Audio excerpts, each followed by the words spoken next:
So first of all, अगर तुम ये सोच रहे हो कि ये आज भी यही वाली शर्ट क्यों पहना है जो इसने पिछले हफ्ते पहनी थी, अगर तुमने पिछले हफ्ते वाली वीडियो देखी है तो नहीं देखी तो ज़रूर देख लेना। Warning, I am warning you. Okay, so the reason I am wearing this shirt even today is because जो पिछले हफ्ते वीडियो आई थी वो मैंने कल रिकॉर्ड करी थी और आज मैं नेक्स्ट दिन ही यही वीडियो रिकॉर्ड कर रहा हूँ और एक तरह से ये शर्ट मेरी अब नई फेवरेट हो गई है। सो आई थिंक तुम ये शर्ट और देखने वाले हो मेरी वीडियोस में। सो अगर आज के केस की बात करें तो यार मुझे समझ नहीं आ रहा इस केस को डिस्क्राइब कैसे करूं, बिकॉज बहुत ही ज़्यादा बिजार और डिस्टर्बिंग केस है। And I am not talking about what you saw in the thumbnail, मतलब जो भी तुमने थंबनेल में देखा है ना वो तो टिप ऑफ द आइसबर्ग है। उसके बाद जो होता है स्टोरी में वो और भी ज़्यादा क्रेज़ी और बहुत ही ज़्यादा डिस्टर्बिंग है। लाइक थिंक अबाउट इट, जो तुम थंबनेल में पढ़कर आए हो वो कितना ज़्यादा डिस्टर्बिंग चीज़ है, उसके भी आगे और डिस्टर्बिंग क्या हो सकता है। तो आज का हमारा ये केस स्टार्ट होता है बारबरा बेकलिन के जन्म से, जो कि 1922 बॉस्टन में हुआ था। अब बारबरा जो थी उसका चाइल्डहुड काफ़ी ज़्यादा अनईजी था, तुम कह सकते हो। मतलब कंपेयर टू हर फ्यूचर लाइफ जो कि बहुत ही ज़्यादा रिच लाइफ थी, उनके पास स्टार्टिंग से इतने ज़्यादा पैसे वगैरह नहीं थे। उनकी फैमिली काफ़ी ज़्यादा नॉर्मल सी फैमिली थी और 1 जनवरी 1933 को उनके फादर ने सुसाइड कर ली थी अपने कार में। अब थी तो एक्चुअल में ये एक सुसाइड, लेकिन उनके फादर ने बड़ी ही चालाकी से कुछ इस तरह से सुसाइड करी थी कि इंश्योरेंस कंपनी को ऐसा लगे कि ये एक एक्सीडेंट था। और ऐसा ही हुआ भी। जब इंश्योरेंस कंपनी से बात करी गई इस सब के बारे में तो उनको भी एक तरह से एक्सीडेंट लगा ये। और एक्सीडेंट जब होता है इस तरह से किसी फैमिली मेंबर का तो इंश्योरेंस मनी दिया जाता है उसके बाकी फैमिली मेंबर्स को। एंड इस केस में बारबरा और उसकी मदर ने इंश्योरेंस मनी क्लेम करा था अपनी फादर की डेथ का, जिसके बाद ये दोनों ही न्यूयॉर्क में मूव कर जाते हैं और एक होटल में रहने लग जाते हैं। अब न्यूयॉर्क में मतलब एक तरह से वैसा सीन था जैसे इंडिया के लिए कोई भी आर्टिस्ट वगैरह होता है जिसको एक्टिंग में अपना नाम बनाना होता है तो वो मुंबई जाता है, राइट। सो वैसे ही उस टाइम पर न्यूयॉर्क एक ऐसी जगह थी जहाँ पर जाकर आप अपना एक तरह से मैगजीन्स के लिए शूट करते हो, मूवीज़ वगैरह शूट करते हो। तो एक तरह से अगर आपको एक्टर बनना था तो आपके लिए सबसे बेस्ट जगह थी न्यूयॉर्क से स्टार्ट करना। इसी का फ़ायदा बारबरा को मिला भी, बिकॉज वो बचपन से ही काफ़ी ज़्यादा खूबसूरत थी और जैसे जैसे वो बड़ी होती जा रही थी और भी ज़्यादा तुम कह सकते हो निखर कर आ रही थी उसकी खूबसूरती। एंड इसी की वजह से उसको काफ़ी सारे मैगजीन्स में शूट करने का मौका मिलता था, काफ़ी सारी मूवीज़ में काम करने का मौका मिलता था। और मैगजीन्स वगैरह में फॉर एग्ज़ाम्पल वोग, जो कि काफ़ी ज़्यादा बड़ी एक कंपनी है, उसके लिए बारबरा ने काफ़ी सारे फ़ोटोशूट्स वगैरह करे थे। अब तुम खुद ही सोच सकते हो बारबरा काफ़ी ज़्यादा ब्यूटीफुल है, वो वोग के लिए शूटिंग कर रही है एंड उसका अच्छा खासा नाम भी है।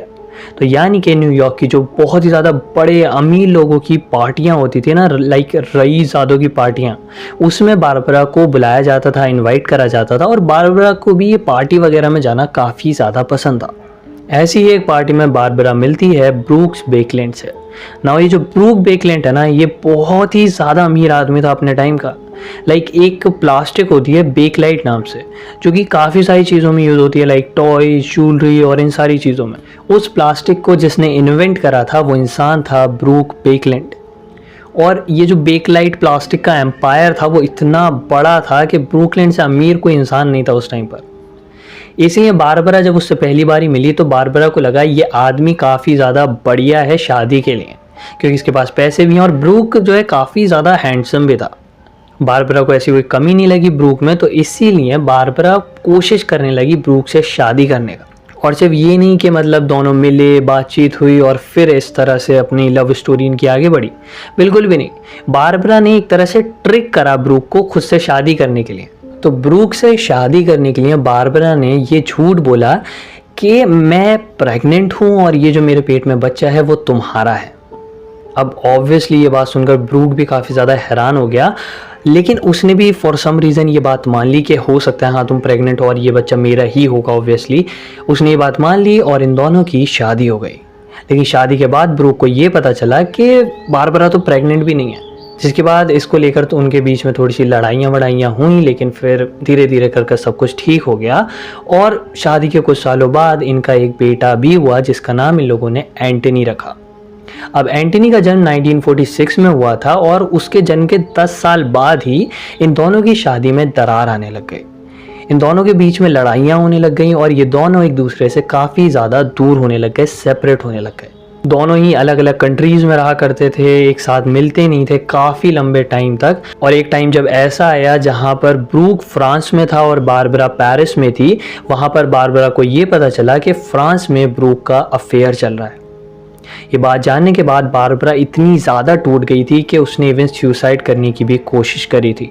अब एक तरफ तो बारबरा और ब्रूक के बीच में ये सारी लड़ाइयाँ चल रही थी, वो दोनों अलग अलग रह रहे थे, उनकी शादी में अपनी अलग ही प्रॉब्लम्स चल रही थी। दूसरी तरफ एंटनी उनको एक और बड़ी प्रॉब्लम में डालने वाला था। एंटनी जब 21 साल का हुआ तो उसे इंटरेस्ट आने लगा मेल्स के साथ सेक्सुअल रिलेशनशिप्स बनाने में, और बेसिकली उसने ये बात मान ली थी कि वो गे है। इवन जब वो अपनी एक वेकेशन पर गया हुआ था मोरक्को, तो वहाँ पर उसने एक दूसरे लड़के के साथ डेटिंग करना भी शुरू कर दिया था, जिसको कि उसके पेरेंट्स ने बिल्कुल भी अप्रूव नहीं करा। जैसे ही उन दोनों को, बारबरा और ब्रूक को, ये पता चला कि एंटनी ऐसी हरकतें कर रहा है, वो लड़कों के साथ रिलेशनशिप में आ रहा है, तो वो दोनों ही बहुत ही ज़्यादा टूट गए एक तरह से, और वो कोप ही नहीं कर पा रहे थे इस बात से कि उनका बेटा गे निकला। अब जैसे ही एंटनी के बारे में ये सब कुछ पता चला इन दोनों को, तो ब्रूक ने तो बिल्कुल सेपरेट कर लिया अपने आप को इन दोनों से ही। बारबरा और एंटनी का कोई रिलेशन नहीं रहा था ब्रूक के साथ, और ब्रूक ने एक और दूसरी स्पेनिश लड़की के साथ अपनी डेटिंग वगैरह शुरू कर दी थी और वो उसके साथ शादी करने वाला था।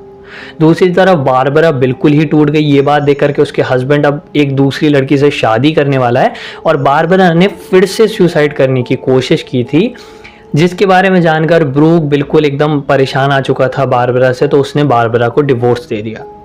अब डिवोर्स के बाद बारबरा की ज़िंदगी में सिर्फ और सिर्फ उसका एक बच्चा एंटनी था, जो कि गे था। ये बात बारबरा से सही नहीं जा रही थी, तो उसने हर एक कोशिश करी, बिकॉज अब उसकी लाइफ में और कोई था ही नहीं ना। उसके बेटे के अलावा उसकी लाइफ में अब कोई बचा ही नहीं था। उसका हस्बैंड जा चुका था, उसके फैमिली में कोई नहीं बचा था, तो इसलिए बारबरा ने हर एक कोशिश करी एंटनी को स्ट्रेट बनाने का। इवन बारबरा ने कुछ प्रोस्टिट्यूट्स को पे तक करा कि तुम मेरे बच्चे को जाकर सीड्यूस करो, एंटनी को सीड्यूस करो और उसे सेक्सुअल एक्टिविटीज़ में इंगेज कराओ अपने साथ। लेकिन एंटनी ने उन फीमेल प्रोस्टिट्यूट्स को साफ साफ मना कर दिया कुछ भी करने से, जिसे देखकर बारबरा बहुत ही ज़्यादा गुस्सा हुई और वो इतनी ज़्यादा डेस्परेट हो गई थी कि उसने अपने बेटे के साथ सेक्सुअल रिलेशंस बनाने की कोशिश करी, सिर्फ और सिर्फ उसको स्ट्रेट बनाने के लिए। अब ऑल्दो ये बात कंफर्म नहीं है कि क्या बारबरा ने कोशिश करी थी एंटनी के साथ सेक्सुअल रिलेशंस बनाने की, बट बारबरा ने अपनी एक फ्रेंड को ये बात बताई थी कि अगर अब कोई एक चीज़ है जो कि उसके सन को गे से स्ट्रेट बना सकती है, वो सिर्फ तभी होगा जब बारबरा अपने बेटे के साथ सेक्सुअल रिलेशंस बनाएगी। तो उसने अपनी फ्रेंड को ये बात बताई थी। अब ये कंफर्म नहीं है कि उसने ऐसा करा भी था या नहीं। खैर, अब डिवोर्स के बाद भी बारबरा के पास काफ़ी सारे पैसे थे, तो वो एक काफ़ी ज़्यादा लग्जरी पेंट हाउस खरीदती है जहाँ पर बारबरा और एंटनी दोनों एक साथ रहते थे। अब क्योंकि बारबरा एक तरह से काफ़ी ज़्यादा कंट्रोलिंग पेरेंट की तरह एक्ट कर रही थी एंटनी के साथ, वो उसे बहुत ज़्यादा डांटती थी, उस पर चिल्लाती थी, उसको ये कहती थी कि तुम ये कर सकते हो, तुम ये नहीं कर सकते, उसको इस तरह की बातें बताती थी। तो एंटनी भी काफ़ी ज़्यादा मेंटल डिसऑर्डर से सफ़र करने लग गया था, और एक पॉइंट पर तो एंटनी को स्किज़ोफ्रेनिया से भी डायग्नोज करा गया था। इसी के साथ हम आते हैं बहुत ही ज़्यादा हार्ट ब्रेकिंग और डिस्टर्बिंग दिन पर। होता यह है कि रात का टाइम था, बारबरा अपनी एक फ्रेंड के साथ डिनर करने के बाद घर आती है। वो घर आती है तो देखते ही है कि एंटनी ने अपने एक फ्रेंड को, या तुम कह सकते हो जिस लड़के को वो डेट कर रहा था, उसको पेंट हाउस पर इनवाइट किया हुआ था। अब बारबरा नहीं चाहती थी कि एंटनी उस लड़के से मिले, तो बारबरा और एंटनी के बीच में इस बात को लेकर आर्ग्यूमेंट स्टार्ट हो जाता है। वो आर्ग्यूमेंट इतना ज़्यादा बढ़ जाता है कि एंटनी को ये याद ही नहीं रहता कि बारबरा उसकी माँ है, और एंटनी बारबरा को मारने लग जाता है। एंटनी चिल्लाते चिल्लाते बारबरा को हाथ पैर से मारने लग जाता है, और बारबरा काफ़ी ज़्यादा डर जाती है। वो भागते हुए किचन में जाती है, लेकिन उसे ये नहीं पता था कि एंटनी के दिमाग में क्या चल रहा है। एंटनी एक चाकू लेकर आता है और वहीं किचन में बारबरा को स्टैब कर देता है, और उस रात एंटनी ने अपनी खुद की माँ को चाकू से स्टैब कर कर कर जान से मार दिया। एंटनी को बिल्कुल भी परवाह नहीं थी कि उसने अभी अभी अपनी माँ को जान से मार दिया है। ये भी कहा जाता है कि एंटनी ने बारबरा को जान से मारने के बाद चाइनीज़ खाना ऑर्डर करा और वहीं पर बैठकर खाया, जिसके बाद उसने खुद ही कन्फेस भी कर लिया था कि उसी ने अपनी माँ को जान से मारा है। और पूरी दुनिया में ये बात फट गई ऑब्वियसली कि मतलब एक बेटे ने अपनी माँ को जान से मार दिया, और ये लोग तो थे भी काफ़ी ज़्यादा अमीर, तो इनकी केस तो और भी ज़्यादा फेमस हो गया था कि इतने बड़े एम्पायर के जो ओनर का बेटा है उसने अपनी माँ को जान से मार दिया। जिसके बाद एंटनी के ऊपर केस चला और काफ़ी लोगों ने कोशिश करी एंटनी को बचाने की, क्योंकि उसके हाथ में इतनी बड़ी डायनेस्टी थी, तुम कह सकते हो एम्पायर थी बेकलाइट प्लास्टिक की, जो कि बहुत ही ज़्यादा पैसों वाली थी और काफ़ी सारे लोग इससे जुड़े हुए थे। इसलिए काफ़ी सारे लोगों ने उसको बचाने की कोशिश करी, लेकिन यूके के कोर्ट में इस पूरे केस को प्रोसिक्यूट करा गया था। वहाँ के जो लॉयर्स और जज थे उन्होंने एंटनी को गुनहगार साबित करा और उसको सज़ा दी, उसको जेल में भेज दिया। ऑब्वियसली ये केस यहाँ पर ख़त्म हो जाना चाहिए था, लेकिन एंटनी की जो दादी थी उनके दिमाग में कुछ और ही था। वो तैयार थी अपने ग्रैंडसन को माफ़ करने के लिए। लाइक थिंक अबाउट इट, जो एंटनी की दादी थी एक तरह से, चाहे वो सगी माँ ना हो बारबरा की, एटलीस्ट मदर इन लॉ तो थी, लेकिन फिर भी वो माफ़ करने के लिए तैयार थी एंटनी को। और उन्होंने ही पूरी कोशिश करी, मतलब जितना भी पैसा वगैरह था सब उन्होंने ही लगा दिया एंटनी को वापस से जेल से निकालने के लिए। एंड 1980 के साल में एंटनी की दादी की जितनी भी कोशिशें थी और जितना भी पैसे वगैरह उन्होंने लगाए थे उसने एक तरह से पे ऑफ करा, और एंटनी अपनी दादी के साथ अब रहने लग गया था। लेकिन किसी को भी नहीं पता था कि ये सब जितनी भी मेहनत उसकी दादी ने करी है वो उन्हीं पर भारी पड़ने वाली थी। और हाँ, एक बात तो मैं तुम्हें बताना ही भूल गया, बारबरा को जब उसने जान से मार दिया था एंटनी ने, उसके बाद एंटनी को तो अरेस्ट कर लिया गया था, उस पर पूरा केस वे चल रहा था, लेकिन उस टाइम पर एंटनी के दिमाग में ये बात चल रही थी कि उसने अपनी माँ को मारने की कोशिश तो करी है, लेकिन उसकी माँ मरी नहीं है और वो हॉस्पिटल में एडमिटेड है। जबकि उसे हर कोई ये बता रहा था कि तुमने अपनी माँ को जान से मार दिया है, वो जिंदा नहीं है। लेकिन फिर भी एंटनी के दिमाग में यही बात फिट थी कि उसने जान से नहीं मारा है, वो उसकी माँ जो है अभी हॉस्पिटल में एडमिटेड है। और जब उसकी ग्रैंड मदर ने उसको जेल से निकलवा लिया था और एंटनी अब अपनी ग्रैंड मदर के साथ रह रहा था, तब एंटनी ने अपनी माँ बारबरा के लिए एक श्राइन बनाई थी और वहाँ पर कुछ सैटेनिक रिचुअल टाइप का भी कुछ उसने करा था। ये सारी चीज़ें सुनकर ऑब्वियसली ये पता लग रहा है कि उसकी मेंटल स्टेट ठीक नहीं थी, लेकिन फिर भी उसे फॉर सम रीज़न छोड़ दिया गया था और अलाउ कर दिया गया था अपनी ग्रैंड मदर के साथ रहने के लिए। और ऑलमोस्ट जब 6 दिन हो गए थे एंटनी को अपनी ग्रैंड मदर के साथ रहते हुए, तभी इन दोनों के बीच में एक आर्ग्यूमेंट हो गया। एंटनी चाहता था किसी इंसान को कॉल करना इंग्लैंड में, और उसकी जो ग्रैंड मदर थी वो ये नहीं चाहती थी कि वो किसी को भी कॉल करे फ़िलहाल। ये आर्ग्यूमेंट काफ़ी ज़्यादा बढ़ गया उन दोनों के बीच में, और एक पॉइंट ऐसा आया जब एंटनी ने गुस्से में आकर अपनी 87 ईयर्स ओल्ड ग्रैंड मदर को चाकू से स्टैब कर दिया 8 बार, जिन्होंने उसको जेल से बेल करवाई थी। मतलब उसको बिल्कुल भी तुम कह सकते हो शर्म नहीं थी। जिसके बाद एंटनी को फिर से अरेस्ट कर लिया गया और थैंकफुली उसकी ग्रैंड मदर जिंदा बच गई थी। ऑल्दो उनको काफ़ी सारी इंजरी हुई थी, उनकी इवन एक बोन भी टूट गई थी, मतलब रिब्स की, लेकिन फिर भी फॉर्चुनेटली वो जिंदा बच गई थी। अब एंटनी को इस बार जब कोर्ट के सामने पेश करा गया, उससे पूछा गया, तो एंटनी का ये कहना था कि अपनी ग्रैंड मदर को स्टैब करने के बाद वो उनको सेक्सुअली असॉल्ट भी करना चाहता था। तुम सोचने जाओ तो पता है, पहले मैंने भी ये केस जब सुना था तो मुझे जिस जगह पर मैंने इस केस को पढ़ा था तो वहाँ पर वहीं तक बताया गया था कि उसकी मदर ने उसके साथ सेक्सुअल रिलेशंस बनाने की कोशिश करी थी। तो मुझे लगा यार ये बारबरा कितनी बेकार इंसान थी। लेकिन जब मैंने आगे का केस पढ़ा, ये पूरी तरह से पढ़ा कि एंटनी ने फिर क्या क्या करा, तो मतलब मुझे समझ नहीं आया कि मतलब ज़्यादा बड़ा क्रिमिनल कौन है। मतलब ऑल्दो बारबरा ने करा वो सब चीज़ें जो उसने करी, लेकिन एक तरह से तुम कह सकते हो उसकी मेंटल स्टेट ठीक नहीं थी, उसको समझ नहीं आ रहा था कि वो क्या करे। और जिस टाइम में वो लोग जी रहे थे उस टाइम पर गे होना बहुत ही ज़्यादा बुरी बात भी मानी जाती थी। तो मे भी हो सकता है इस वजह से बारबरा ने वो सब करा हो। लेकिन एंटनी ने जो करा वो तो और भी ज़्यादा डिस्टर्बिंग है।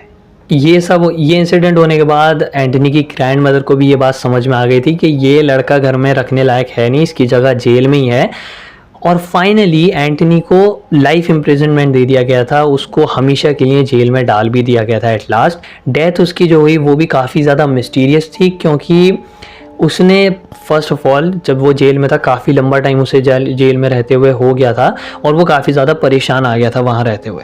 तो उसने क्या करा, एक बेल के लिए अप्लाई करा कि प्लीज़ अब मुझे बाहर जाने दिया जाए, क्योंकि बहुत लंबा टाइम हो गया मुझे यहाँ रहते हुए। जज को ये बेल की रिक्वेस्ट सेंड करी गई थी, उनका अभी तक रिप्लाई नहीं आया था, क्योंकि वो वेट कर रहे थे एंटनी के मेडिकल रिपोर्ट्स के आने का, उनके बेसिस पर वो अपना डिसीजन देने वाले थे।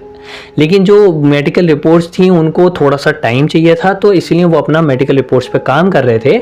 और फिर अचानक से एक दिन पता चला कि एंटनी की डेथ हो गई। एंटनी की डेड बॉडी उसी के सेल में पड़ी हुई मिली थी और एंटनी के मुंह पर एक पॉलीथिन बंधी हुई थी, यानी कि उसको सफोकेशन से मारा गया था। अब ये कंफर्म नहीं है कि एंटनी ने सुसाइड करी थी या फिर उसको किसी ने जान से मारा था, लेकिन जब उसकी डेड बॉडी मिली तो उसके सर के अराउंड पूरी एक पन्नी लपटी हुई थी, जिससे कि उसको सफोकेट करा गया होगा मोस्ट प्रोबेबली। लेकिन ये पता नहीं चल पाया कि क्या उसको किसी ने जान से मारा या फिर उसने सुसाइड करी थी। आई नो काफ़ी ज़्यादा बिज़ार केस है ऑब्वियसली, मतलब बहुत ही ज़्यादा बिज़ार यार। आई डोंट नो तुम्हें कितना समझ आया, मतलब क्योंकि मैं काफ़ी ज़्यादा जल्दी में रिकॉर्ड कर रहा हूँ ऑब्वियसली, क्योंकि मुझे निकलना भी है अभी।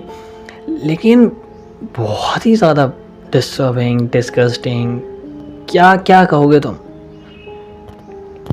मुझे तुम बताओ तुम्हारे क्या थॉट्स हैं इस केस को लेकर। एंड या मुझे थोड़ा सा टाइम लगेगा इस चीज़ को भुलाने में।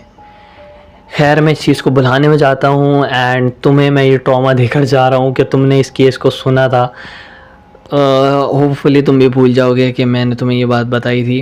खैर अगर वीडियो पसंद आई है तो लाइक करो, सब्सक्राइब करो एंड शेयर करो यार। व्यूज़ की ऐसी की तैसी लगी पड़ी है चैनल को रिवाइव करना है फिर से। एंड मिलते हैं नेक्स्ट वीडियो में, तब तक के लिए टेक केयर।